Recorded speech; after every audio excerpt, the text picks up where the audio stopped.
Hold up, Indians. Before we roll into today's show, make sure you all go follow the new Tribe Talk Instagram at MHS Tribe Talk. Now, let's get into it.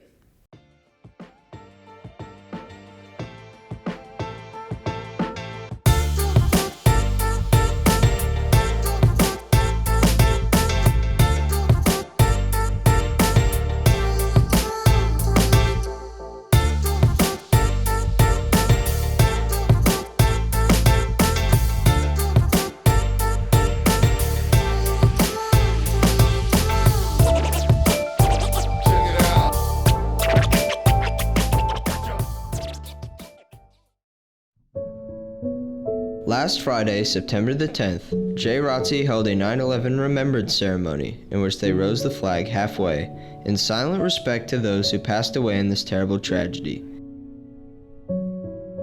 This year marks the 20th anniversary of the 9/11 attacks, which destroyed the Twin Towers and hit part of the Pentagon. Another plane crashed in the Pennsylvania countryside, but it was predicted that it was targeting the White House.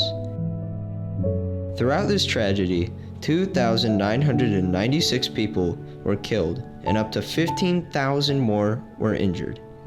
This included thousands of normal, everyday workers, brave and heroic firefighters, and more.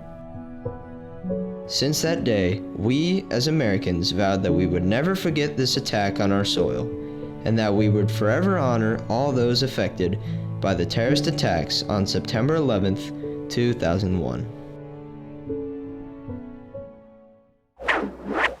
Happy Friday, Mascoutah. It's been a fantastic week of homecoming fun, and we can't wait for the football game on Friday and the dance on Saturday. So, Ella, what was your favorite part about homecoming this week? My favorite part about homecoming this week was the movie night on Alumni Field. Mine was the parade. It was very fun. Now, let's take it on to Matt to interview a new member of our tribe.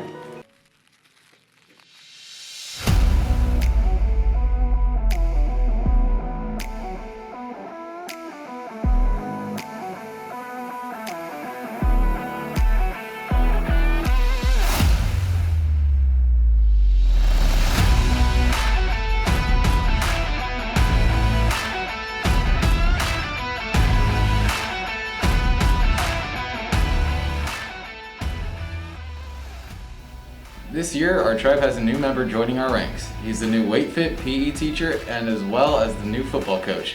Please give a warm welcome to Mr. Hilgendorf.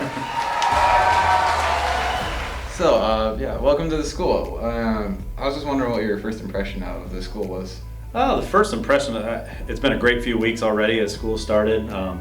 It's exciting to be back in routine of the school year. And it just really, my first impression just confirms what I saw all summer and the spring when I interviewed for the job. It's just, it's all about the people. I love the students.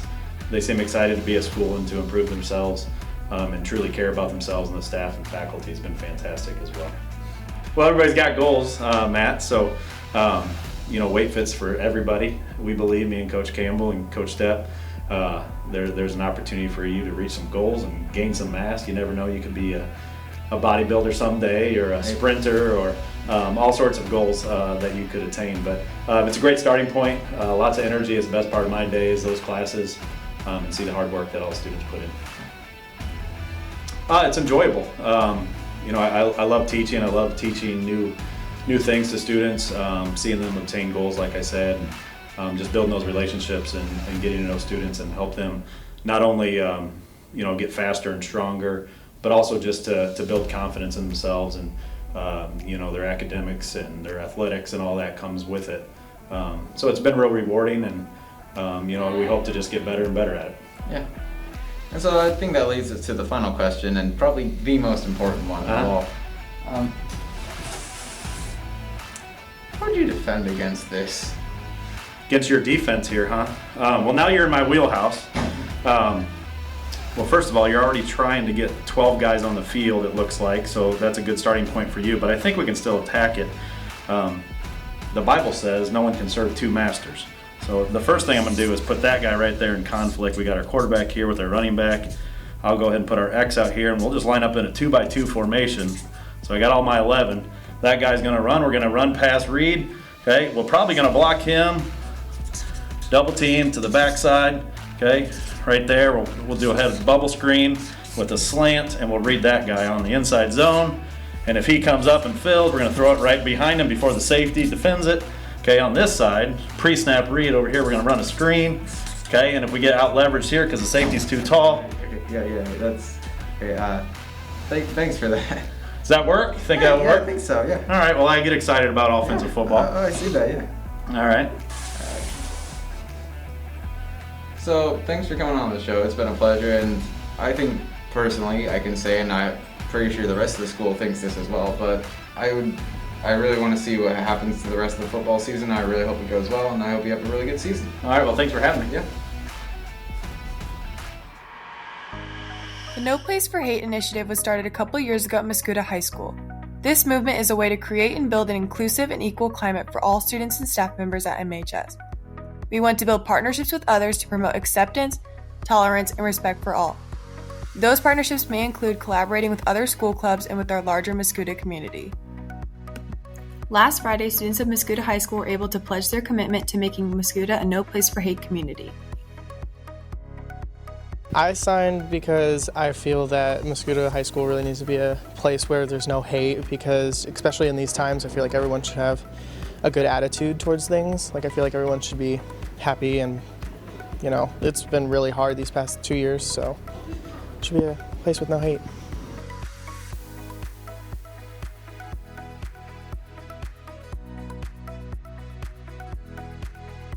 No Place for Hate is important to me because it gives students an opportunity to come together and create a positive environment for our school. Anybody and everybody can join, and if you want any information about the club, you can contact Ms. Ortega or Ms. Whiteside. The goal is to cultivate a climate of inclusion and acceptance in MHS. We want to lead and take proactive steps in creating a fair culture that is respectful of topics impacting our communities such as disability, gender, bullying, sexual harassment, and culture. Thank you to the students of Mascoutah High School for their commitment for making this a no place for hate.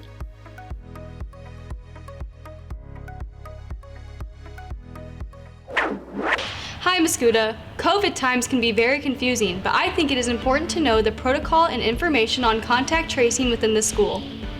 If a student tests positive in the classroom, all students in the surrounding 3 feet area will be contact traced. If a student tests positive in the lunchroom, then all students in the surrounding 6 feet area will be quarantined. The new protocol regarding vaccines states that all students fully vaccinated must show the nurse their vaccine card. The student will still be able to come to school, but they must wear their mask everywhere, including inside, outside, and during sporting events. They will eat in the library so they are spread out from others, and a COVID test is recommended 3 to 5 days following the exposure. If a student is unvaccinated, they must quarantine from the school for 2 weeks. You may not test out of quarantine. Follow the rules and stay healthy, Mascoutah. What's up, Indians? These past couple of weeks have been great for our sports teams. Let's take a quick run through of what they've accomplished. The football team scored a blowout against Mount Vernon on the 3rd, winning 47-12, with a notable touchdown pass from Chase Hansen to Tribe Talk's own Sean Kendrick. Also, before the game started, our state champion track team received their rings. The blowouts continued last week, where the Indians pummeled Centralia in a 42-7 victory, putting the team's record at 3-0. Tonight, our homecoming football game, the Indians will play Waterloo, and next week will be Jerseyville. Back on the 7th, the soccer team clapped Jerseyville, winning 8-0, and on the 11th, they defeated Central 2-1.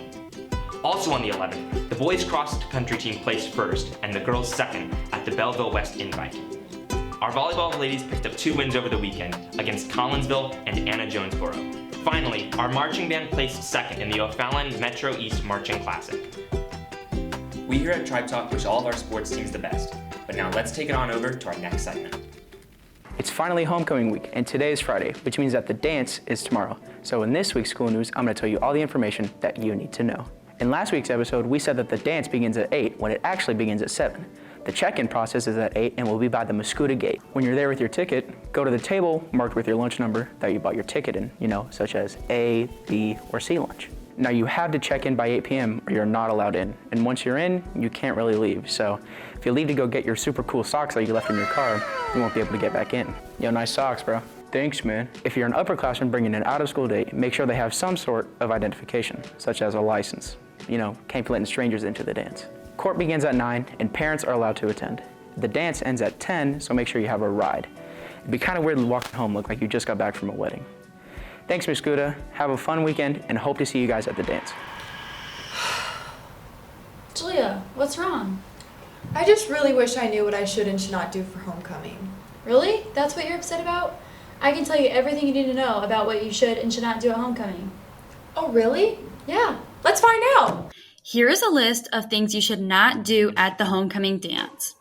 First, no horseplay of any kind is allowed during the dance.